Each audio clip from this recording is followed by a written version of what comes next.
Saludos, señores estudiantes. Hoy nos toca ver la unidad número 4, sesión número 1. Diversidad lingüística. ¿Qué es una diversidad lingüística?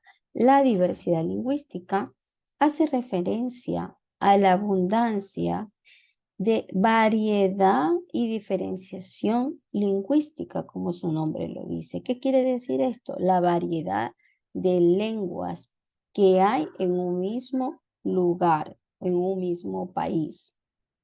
Recordemos que esta diversidad lingüística es relativo a qué? Al sistema de comunicación que nos permite abstraer y comunicar conceptos. ¿Y qué es lenguaje? Lengua es el sistema de comunicación verbal propio que tenemos nosotros como seres humanos. Esta diversidad lingüística está relacionada con la existencia y la convivencia de las diferentes lenguas en un mismo país. Nuestro país es conocido por la gran variedad y diversidad lingüística que tenemos. Este concepto defiende el respeto por todos los idiomas y se promueve la preservación de aquellos que se encuentran en riesgo de extinción ante la falta de hablantes. ¿Y por qué existe a veces este riesgo de extinción? Las diferentes comunidades indígenas, si hablamos de nuestro país, tienen su propia lengua. Pero ¿qué pasa? Que la juventud poco a poco ya deja de utilizar el lenguaje propio de ellos, el lenguaje nativo de ellos, y comienza ya a hablar el español. Y así poco a poco se va perdiendo el lenguaje de ellos. Esta desaparición de la lengua implica ya una pérdida importantísima e irrecuperable de conocimientos. No debemos nosotros olvidar que las culturas se encuentran en la lengua su principal vínculo de expresión. Cuando una lengua ya deja de existir, por lo tanto, la cultura en cuestión ya sufre el riesgo de correr la misma suerte. Si dejamos ya de comenzar a hablar la lengua innata, la lengua propia de esa cultura, poco a poco va desapareciendo ya esta cultura. Y no desaparece hasta cuando ya no quede el último miembro de la cultura. El sistema que hay, y nos indica que hay más de 6.000 lenguas en el mundo.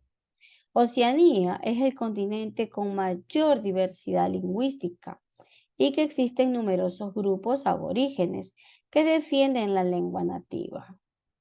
En Estados Unidos de América, nosotros que utilizamos el lenguaje del español en América del Norte y América del Sur y América Central, pero el español, el castellano es más utilizado en América del Sur.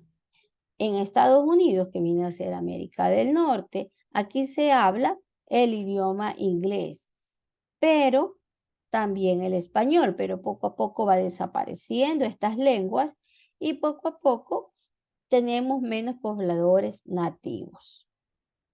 La convivencia de las lenguas en el Ecuador en un país multilingüe. Dentro del Ecuador conviven 15 lenguas nacionales que han logrado resistir a más de 500 años de conquista. Así tenemos el Ahuapic, el Chapala, el Siapep, el Zafique, el Achur, el Chichán, Andoas, Ingaí, el Quichua, el Zápara, el Paicoca, el Chiguar, el Chichán, Chuar, Chichán, el Paicoca, el Huau y el español. El pueblo zápara está reconocido como Patrimonio Nacional de la Humanidad, el lenguaje zápara. Cada una de estas lenguas se expresan de formas muy diferentes y de entender en el mundo los diferentes tipos de culturas que tienen ellos. La convivencia que cada uno de estos pueblos tiene nos hace que nosotros seamos un país pluricultural y multilingüe. Por eso nuestro país es reconocido como multilingüe porque aquí conviven, además de algunas comunidades de hablantes de otras lenguas, por ejemplo el chino, el árabe, el japonés, el inglés y el francés. Este fenómeno es conocido como un plurilingüismo. ¿Por qué? Nuestro país acoge a diferentes personas de diferentes nacionalidades y hacen que se vuelva plurilingüismo. El contacto del lingüístico produce en algunos casos un bilingüismo. En muchas zonas y comunidades del Ecuador esto se produce debido al fenómeno social que significa que la mayoría de los miembros de la comunidad hablan dos lenguas y es ahí donde decimos que existe un bilingüismo, cuando pueden manejar muy bien tanto el español con otro idioma. Las diferentes lenguas de nuestro país. El Aguapi, que es hablado por el pueblo Aguap, ellos se encuentran justo en la frontera del Carchi y Esmeraldas y al parte del noroccidente de lo que es Imbabura. La mayoría de este pueblo se dedica a la cacería, a la pesca y a la agricultura. De ahí tenemos el Chapala, que es un pueblo que pertenece a lo que es Chachi, también conocidos como los Cayapas. Son cerca de 8.040 personas y viven en Esmeraldas y cerca de los ríos de Cayapas y Río Grande. También tenemos el Shuar o el Achuar, que en Ecuador existen de estos tres tipos de idiomas.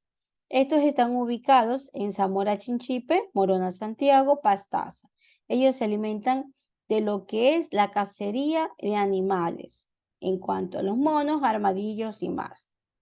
También tenemos el Capachi, el Cayapi. Este se habla y es conocida también como el pueblo de los záparos, el idioma záparo. Y están ubicados en el pueblo záparo. Ellos habitan al noreste de Pastaza.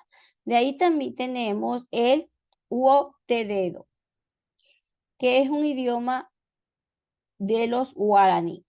Ellos están ubicados en los ríos de Yasuní, Cononaco, Nushino, Curaray y las provincias de Napo y Pastaza. Son netamente cazadores. Tenemos de ahí el Kiwa, que la mayoría de ellos son pueblos de Kiwak, hablantes y se ubican en las provincias de todo el callejón interandino, como es Imbabura, Pichincha, Bolívar, Cotopaxi, Tungurahua, Chimborazo, Cañara, Soay, Loja, Napo, Sucumbíos, Orellana, Pastaza y Zamora Chinchipe. Tenemos el pueblo de Zafique. En el pueblo de Zafique está ubicado el pueblo de los Sachi, más conocido como los Colorados. Están ubicados en Santo Domingo de los Sáchilas. Ellos reconocen la pintura que llevan en el rostro y en el cuerpo. Son reconocidos porque en las fiestas se los ve muy bien con sus pinturas. Épera, que es un dialecto que pertenece al pueblo Épera, y su idioma es el Cia-Pede, que significa voz de la caña brava. Están ubicados en Esmeraldas. Paicoca, que pertenece a los Sionas y Seicoyas, están ubicados en Sucumbíos y también a las orillas del río Aguairico y Cuyabeno. Y lo que es Angay, que es una lengua que pertenece al pueblo de Cofán. Están ubicados en la provincia de Sucumbíos, en el río Aguarico, San Miguel, y tienen una variedad de riquezas culturales. La tradición de estas culturas, cuando un hombre Shuar escoge a una mujer como esposa, La unión entre ambos debe de ser aceptada por las dos familias para asegurar que de esta manera van a tener un éxito en su matrimonio. Es deber de los novios convivir una temporada en la casa de la familia de la mujer y después hacer lo mismo en la casa de la familia del hombre. Un dato muy curioso es el profundo conocimiento sobre el poder curativo que tienen las diferentes plantas y ellos saben y curan con las diferentes plantas que nos otorga la madre naturaleza. Muchas gracias.